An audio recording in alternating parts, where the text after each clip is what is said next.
Hello, welcome to Mod Midwives, a Metro Midwifery podcast. I'm Gina Gerboth. I'm Nedra Hale, and we are home birth midwives serving the Denver metro area. So this has been a crazy week. Crazy week. Yeah. Yes. Actually, this week hasn't been that crazy. Yeah, it's very relaxed. We had one birth last week, and it was nice and lovely and daytime. So that was a special treat. But the week before that and the week before that, a little nuts. It was a little nuts. So June we were just looking at the calendar. The June due date spread out from the 6th to the 29th, I think. But they all had their babies in a 10-day period. Yeah. We had decent distribution, but that's not the way it happened.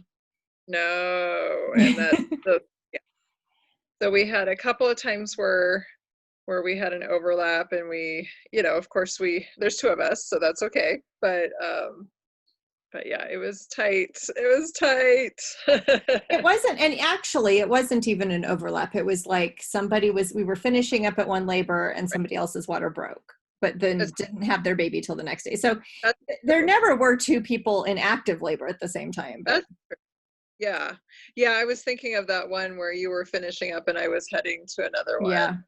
But yeah, you're right. That person didn't have their baby till the next day. So yeah, it could have been. One person could have handled it, but it would have been crazy making for sure. It would have been a lot of work for sure. Yeah.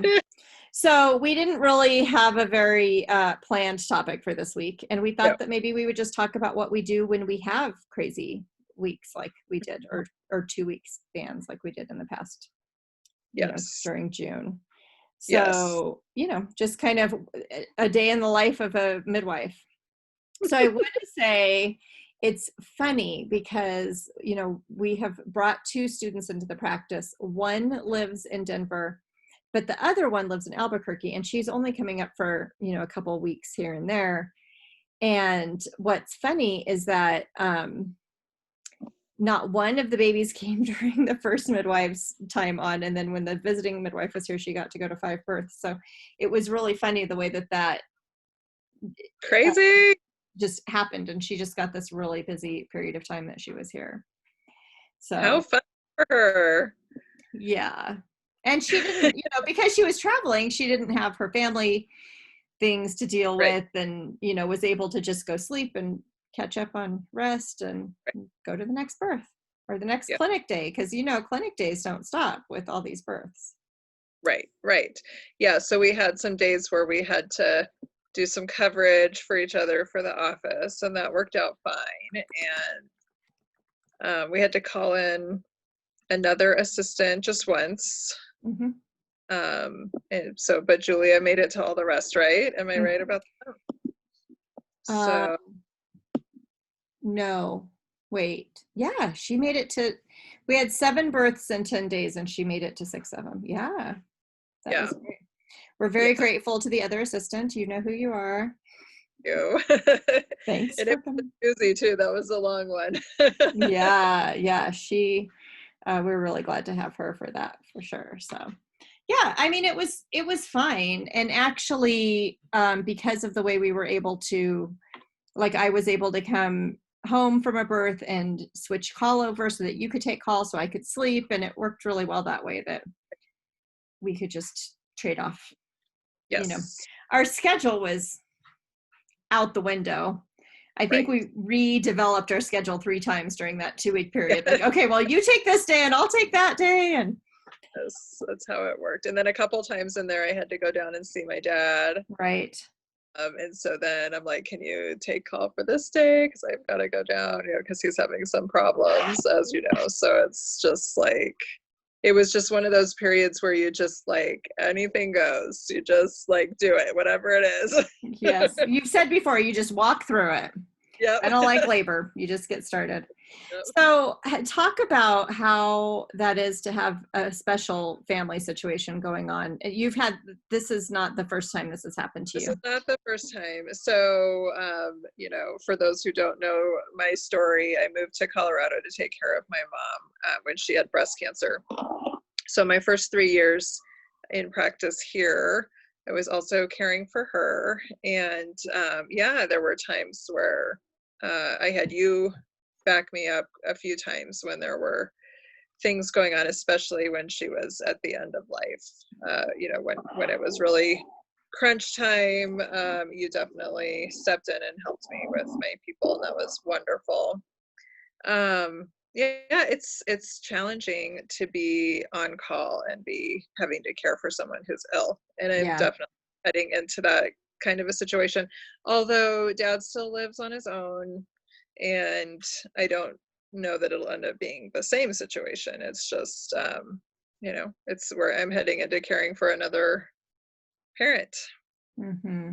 Mm-hmm. So who Yeah. knows what it look like? And actually, I would say in some ways this is harder. He lives 2 hours away from you. In Hmm. order for you to be able to get down there to help him, it's a day. It takes a day to go. Yeah. And because of, and I know you might not want to share too much, but he's challenging. There's some challenges He's very associated. independent Yeah. and ornery and doesn't want help. And we're just at that place with the independent people get where they're frustrated that they need help, they don't want the help. So it's a bit of a tug of war. Mm-hmm. Sure. And so right now, as you know, I'm trying to get him to move to my house and like turn the garage into an apartment so he can be here and be comfy and have better access to the family and all this stuff. And he's definitely resistant, so Yeah. he doesn't give up any of his stuff. Right. Your mom seemed aware of the help she needed and willing to accept the help she needed, and probably grateful for the help she needed. It was great. It was a great 3 years together. Yeah. It's sort of a different situation. So, Mhm. oh, I'm Yes. sorry. And then the kids, and then we're still parenting, and I'm still married to somebody, shockingly. Like, How is that even possible? strangely, there's other family obligations and responsibilities. So what are some things that, well, I guess I'll start since I just asked you a question, but I am horrible about meal prep when, Oh my gosh. I mean, it's just not a thing. You just can't do it. So I'm just really grateful for the help I have for people that I did subscribe to one of those prepared food services, Daily Harvest. It is good. Most of the food that I've had is good. It's not enough. And also I'm doing Weight Watchers. So sometimes I blow my points without realizing I've blown my points. Like they have a carrot cinnamon smoothie or something that's so delicious. It was so good. I drank it on the way to a birth. And then after the birth, I tracked it, and it was 13 points. It was over half of my daily points. So I really blew my points on Tuesday without paying attention. And so, yeah, what do you do about food? Oh my gosh. Well, this last few weeks was a disaster because nobody really is good at the food support in my house. So, so if I have not prepped and planned ahead of time, then it's takeout or it's cereal or something. And I'm telling you right now, I spent hundreds of dollars on takeout during that period when we were at all those births, between me getting Uber Eats and sending food to the kids. And it was just all takeout. So Mm-hmm. that was a disaster, and hopefully I'll do better next time. We'll see. Mm-hmm. Yeah, we told this story on the one where we interviewed my husband, but back before. So my story is that my in-laws we live with my in-laws and we lived together, all of us. And we did that so that I would have some more support driving kids around and, all of that kind of stuff. And then they would have support of being cared for down the road. Anyway, before they moved to Denver, we moved. Okay, actually, sorry, I'm not telling this story very well. When we moved to this house so that we could all live together, I had ordered pizza. Well, I had ordered pizza so many times before that the pizza delivery guy came, and I would just order pizza while I was out at a birth, and then the kids would accept it. And, I'd paid. This is something that we did before COVID, we figured out how to get food to our houses without touching anybody or making the kids give money or anything. So anyway, the pizza delivery guy comes to the new house, and Quinn opens the door. My oldest son opens the door, and he goes, "Quinn, I didn't know you moved."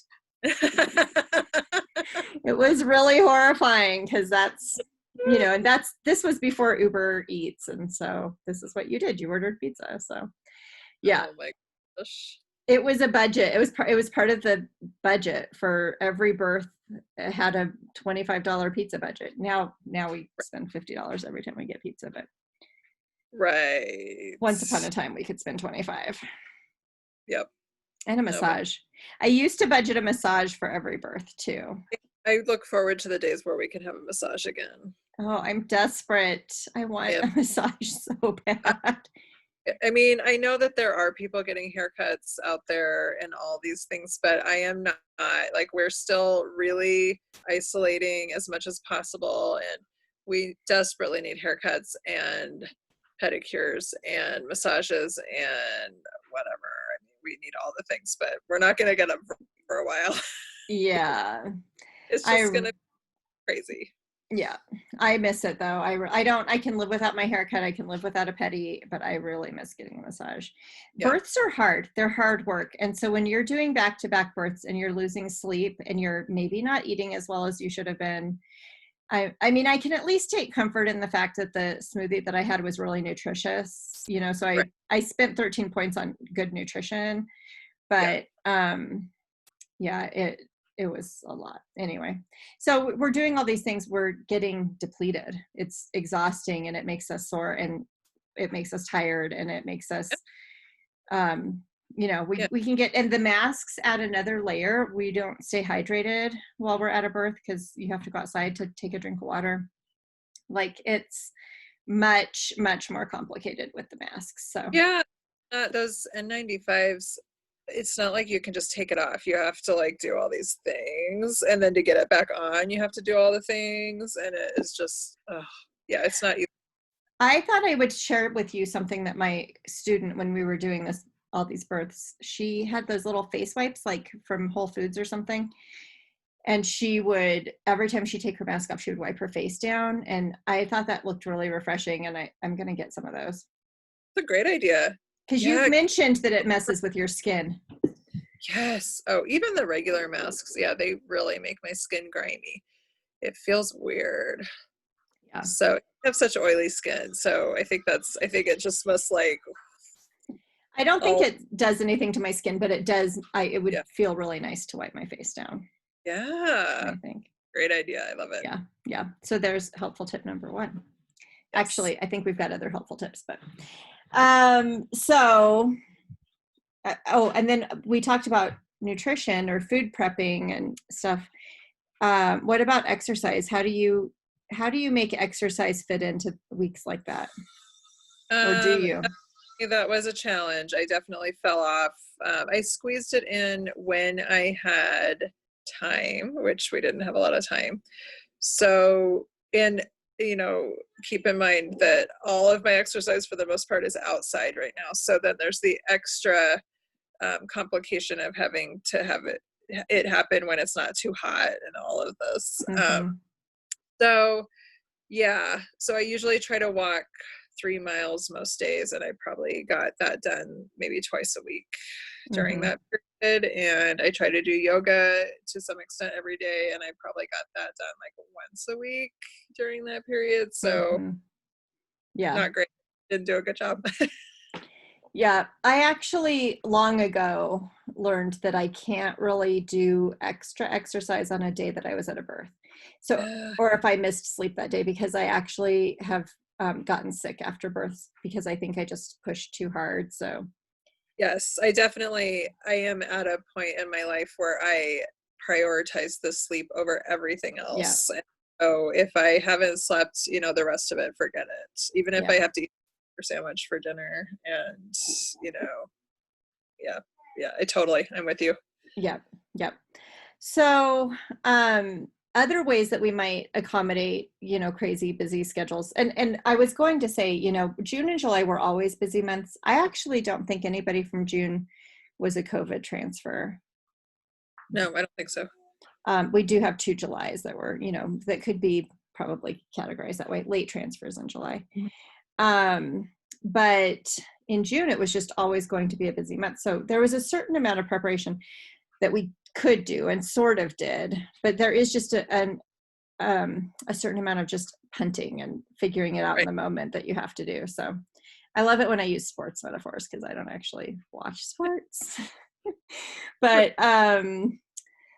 so an example that I learned a while ago is that I will cancel enough prenatals the next day to sleep.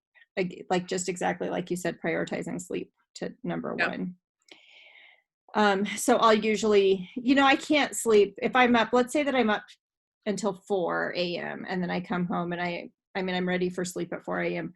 If I sleep until 9 or 10, that's about as much as I can expect. So it's usually just the morning that I'll cancel and then I'll get up and go into the office. But that's a great thing about working together is that we've been able to cover for each Yeah. other in the office the next day, the one that wasn't at the birth. Yeah. There were some mistakes that were made along the way.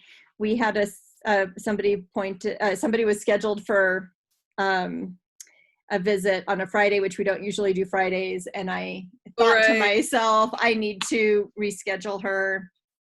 And somewhere between leaving the house and getting down the mountain and doing other things, we were in the mountains at that point. By the time I got back, I forgot to let her know that we would be that nobody was going to be at her appointment that morning. Luckily, most people have just give us grace about this because they know what it's crazy to be up all night and stuff might fall off, like rescheduling something. We try very hard to not have anything. I mean, that's the first time it's ever happened in 10 years.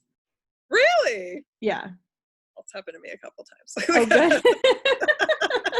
That makes me feel so much better because it's the first time it's happened to me in 10 years. Oh, that's amazing. And I'm so grateful. She's so lovely and is a nurse. And so she gets it. Knows.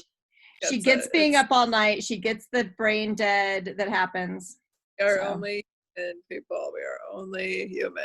Yeah. Occasionally I've had pushback when I've rescheduled people effectively, that was the only time that could work for me. And we always have to say, we really do need you to have a little bit of a mindset to flexibility because it will be your turn. I mean, we all have to drop everything for babies. We just do. Right. So it will be your turn at some point. Yeah, somebody's going to have to get rescheduled on the day you have your baby. That's the trade-off. It's just the way it goes. Yeah. So sleep, really key. Do you have any rituals that you do to get yourself to sleep when you get back from a birth? It depends on when it is, but honestly, this is going to be like a terrible confession. I often, if I'm coming home in the wee hours of the morning, I am going to have to take a Benadryl when I get home because I as a regular practice for my body, I can't sleep past 5:30 or 6 o'clock in the morning. So if I have any hope of sleeping past 5 or 6, I have got to take a Benadryl so I can stay asleep, which is sad. Sorry. No, I mean, I think that's totally reasonable. And we tell our clients that sometimes that's what you have to do to get some sleep, especially with prodromal labor, Right. Which you just to cue back to the blog post that you just wrote. Did you mention that in the blog post? You did? Good. Yes. Oh, good. Sorry, my audio cut yours out. Yeah. Wait, what did you say? I even said wine. Oh, wine. Yeah. Sorry. Yeah, Oh. wine or Benadryl. Yeah, I've been known to have a little sip of something, especially like it's 2 a.m., 3 a.m. is the time that you kind of have to get your mind settled. And of course, only if no one else is on deck, or if I can turn you over, turn the on-call number over to you or something like that. Exactly. So, yeah. It's just great. I mean, these are all reasons why I'm so glad that we decided to do a group practice, because it takes, and I'm telling you, when I had a slower practice on my own, they still clump. Those babies still clump. They always clump together. I mean, you remember, like you backed me up for somebody that I had 2 people going at the same time that were due almost 3 weeks apart from each other. Mm-hmm. It's just so weird. Yes. Yeah. And it was like my only 2 people due in the whole month, by the way. It was just like, why? Because they like buddies. I think because they like Yes. buddies. And I think it's a benefit to our clients that they've gotten to know both of us. And, it's not the same as having a backup. I think it's great for everybody. I think it's a win-win situation. Right. I thought it worked great, even though, it was a challenge, like physically speaking. I thought the mechanics of making everything work, it worked great. I feel like I reorganized the schedule 4 times in that 2-week period. Like my mind was constantly thinking about who's on first. Yeah. And it just wasn't necessary to do that. I think if this were to happen again, let's knock on wood that it doesn't for a while. Spread out. If it were to happen again, I think I would just lighten up, and we would just have to have a mindset of who we go where we need to go. It's just, right. It is what it is. I think that's a good attitude. It's just roll with it. Just roll. Yeah. We can't control our schedule. We're still midwives. It's still just reality. Mm-hmm. Yeah. Is there anything else that you do to cope, or any other parenting things you want to talk about? Or Good gracious. Well, let's see. So the kids, I mean, during those periods, the kids have a lot of latitude about, that's when they get all of their video game time and stuff like that. So it's probably parenting light. I'm always parenting light now. So, we're ordering pizza and we're playing video games, and that's, and I'm just like, go out, if I'm home and I've been up all night, I'm like, go out, watch your movies. I need to sleep, and they're old enough that they just leave me alone. And it's, so it's so much easier when they were little. Mm-hmm. Mm-hmm. I certainly wasn't busy until my youngest was probably about the same age that your youngest is now by the time I was busier. And he's 16 now. So obviously my kids I'm not really parenting them, other than Reese requires so much chauffeuring, and he's working again, and getting him where he needs to go. And I won't let him get his license because I need to get the other 2 off of my car insurance first. I cannot afford to insure all 3 of them. No. So, I need to figure out how we're supposed to get driver's licenses during COVID, though. yeah. That's something. Put that back on my to-do list this week. Well, he already did driver's ed, and he's done almost all of his behind the wheel. He has like 2 more hours. I don't think he even has to do it now, but anyway, he has like 2 more hours left with the course that he took that he could do. So it would involve being in the car with somebody else, which is disconcerting for sure. Right. Yeah. So. Well, we haven't even started, so I need to figure out how to get learner's permits and stuff going on, because I've got to get some other drivers in my house. That would help my life. I don't think that your oldest would have to take a class, driver's ed, but I do think your second one would have to, based on their ages. Oh, sorry. Yeah. It cut out because I was talking. I'm sorry. I think so too. That's all I said. Oh, okay. Sorry. That is the Zoom thing. Zoom, stop it. Stop it, Zoom. It's so interesting because I can hear you even if we're talking at the same time, but you can't hear me. So that's kind of weird. No, and my computer's the boss in that I'm recording it on my computer, and whatever I hear is what the listeners hear. So I'll be really glad. We were just talking about possibly bringing our podcasting equipment to my back deck and doing a regular podcast again soon. That would be fun. I would really like that. That would be really fun. Yeah, I think that's on the agenda. We need to do these things this summer before everything gets back to indoors. Mm-hmm. So, yeah, I'll put that on my list for the week. You know, Okay. my really short and easily completed list. Yeah, so I don't have too much other than some kid shuffling that I have to do in terms of parenting. But when they were littler, that's exactly it. It was just, if this was not the time to be right on my homeschool game or to be right on my parenting game, like it was definitely time to just lighten up a little bit. Yeah. I mean, so I guess that's what I would say is that I just don't stress about it anymore. It's just, you can't control all the things. So you just have to just deal with what is happening. And if what is happening is you need to sleep, well, then you should sleep and not worry about the rest of it. Or if you have to order a pizza, just order a pizza, Absolutely. Absolutely. And also pizza never killed anybody. Right. Well, maybe habitual pizza use. Habitual pizza use. Yes. Yeah. Oh, I was going to say one more thing about my sleep routine. No matter when I come back, I will do the same things that I do before bed anyway. As you know, I'm a compulsive face washer, so I still like wash my face and brush my teeth. It's so funny. I still do that. I get myself all ready for bed the same way, and then I watch Friends. Friends is my show that I don't even pay attention to, but it's my wind down show, my like decompression show. And I play Candy Crush, and I will like get so much sleepier in 10 minutes. Like I just have to do my same routine. So I think that's it. Yeah, it's a little help. I mean, it's somewhat helpful. And luckily my husband is a heavy sleeper, so he doesn't notice that I'm turning on Friends while he's asleep. That's good. I need to get some rituals. That's a good idea.